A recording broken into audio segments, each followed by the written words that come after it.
Okay, this is a video about friction and friction on hills as well. So stick around, we'll do the whole thing.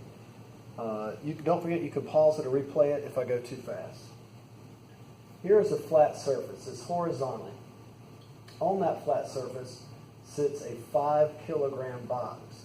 Now it's accelerating to the planet Earth at 9.8 meters per second. That's how we get its weight. 5 times 9.8. So really its weight is 49 newtons down. Now if you push on this box, you may be able to move it. But your ability to move this box is really dependent on how it is sticking to the ground. It's sticking to the ground here is called its friction, and we give it a percentage number called mu. Now let's say you're pushing on this 49 Newton box. It's going straight down to the ground, but it has a mu of 0.3. What that means is that it is only sticking to the ground, or it can only resist being moved. It can only sort of push back against you with 49 newtons times 0.3, or only really 30% of that. So let's see here my calculator. 49 times 0.3. So it can only resist being moved with 14.7 newtons. So if you're on your hands and knees and you push harder than that, then it will begin to move away. Let's pretend that you push sideways on that box with 20 newtons to the right. Now this box is only resisting being moved with 14.7 newtons. So you'd see 20 newtons minus 14.7 newtons would leave you with an extra 5.3 newtons to the right left over. So that may be the whole of a question. How much would be left over if you pushed on it with 20 newtons? Well, here's another question. How quickly would it accelerate away if you pushed on it? Well, 5.3 newtons is what's left over. How much did the thing weigh? This is your force. It had a mass of 5 kilograms, so force is equal to mass times acceleration. So 5.3 is equal to 5 times what? 5.3. So what is our acceleration over here? That would be 1.06 meters per second if you solve this little algebra 1 problem. So now we understand that mu is the percentage of the downward force on the perpendicular. The perpendicular to whatever line you have, this perpendicular force, this is called the normal force, or sometimes you'll just see it written F of N. Now let's take this thing and make it a little bit more difficult. Let's put this bad boy on a slope. Let's say we're on a 25-degree slope, and let's see, how much did this thing weigh? It weighed 5 kilograms. So now we have, what was its mass?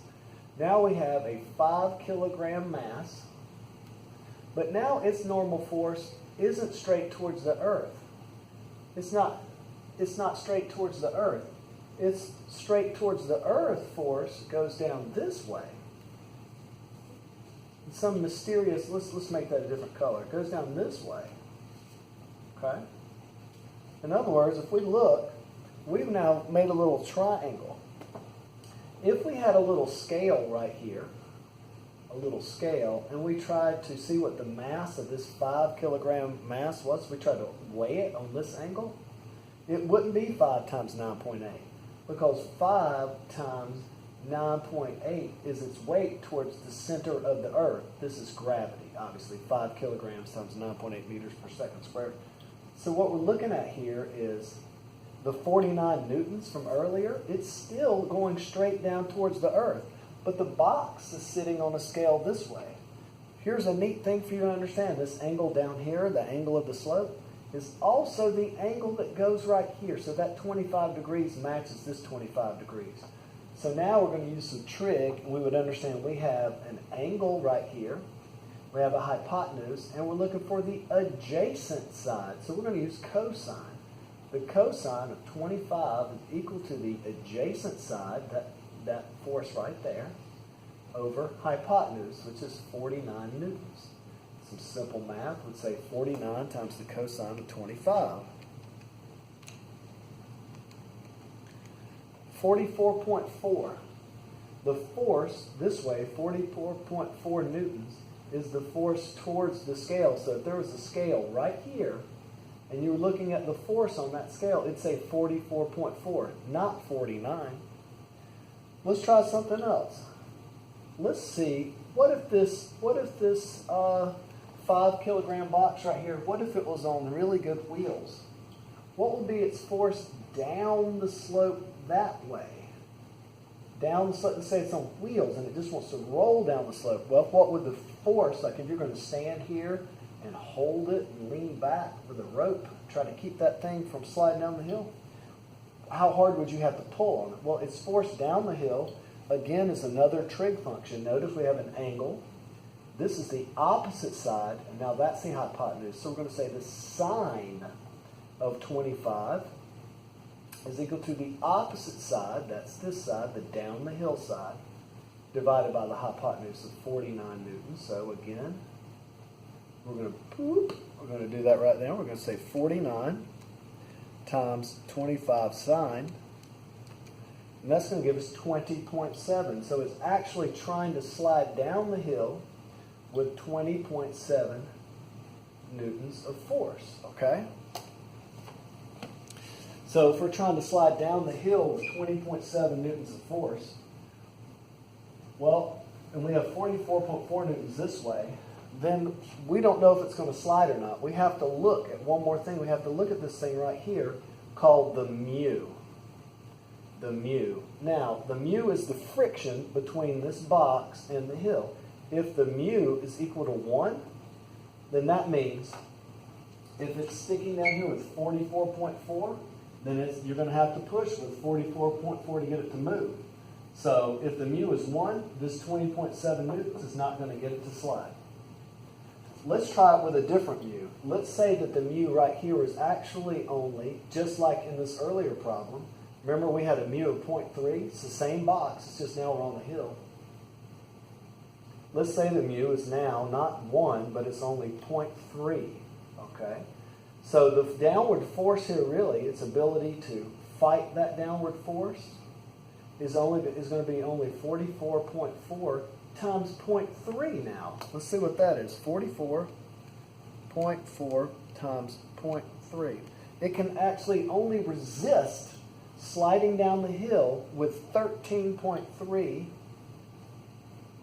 newtons. That's its ability to resist. But now look what we're talking about here. It's trying to slide down the hill with 20.7 newtons. So guess what? It's going to slide down the hill. With how much force? With how much leftover force would this thing be sliding down the hill if it had a mu of 0.3? We would simply say 20.7 newtons minus the 13.3 that it's resisting with. And that's going to leave us, what is wrong? Hey, let's see, 20.7 minus 13.3, 7.4. It's going to be sliding down the hill with a leftover 7.4 newtons of force.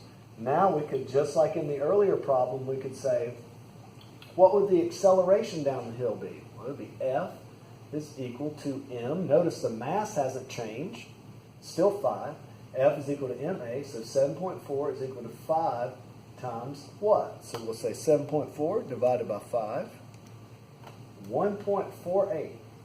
It will go down the hill with an acceleration of 1.48 meters per second per second. Now you can watch this video over a couple of times to figure everything out, but I'm going to give you a formula you can use. Here is a shortcut formula for the force down a hill. It's equal to this. It's equal to this downward force right here, and the downward force is the sine, remember? So it's equal to mass times gravity times the sine of the angle minus the force right here that it's trying to stick with, minus this force. Remember, that's the cosine, and you have to take in the mu on that, so it's minus mg cosine of the angle times mu. If you do that, then you'll get the right answer for the force down the hill every time.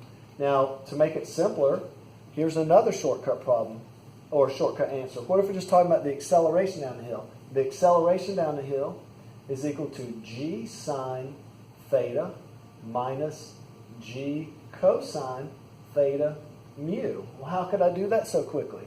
Well, force is equal to mass times acceleration.